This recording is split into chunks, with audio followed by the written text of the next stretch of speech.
Já, nú erum við komið hérna með Baldvin úr dómnefndinni, sæll Baldvin. Hvað sagður?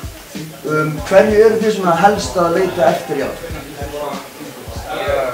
Gott réttu atriði, þar sem að fer saman fylgja tóninum og velja rétt lag og svona kannski til sviðsframkoma máli líka og eitthvað sem við teljum líklegt að muni kalla í geða á aðalkeppninni.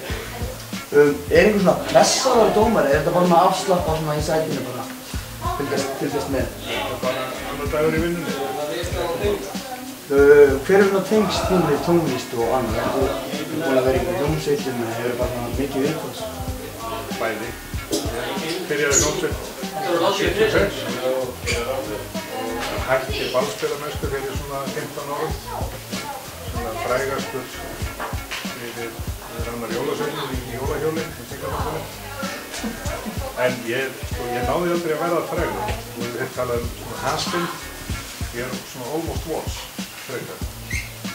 Ég hef heilt lagið í jólahjólinn í Þingvallavatni, þannig að ég hef örugglega heilt því sem. En takk að kella þig. Takk að þér.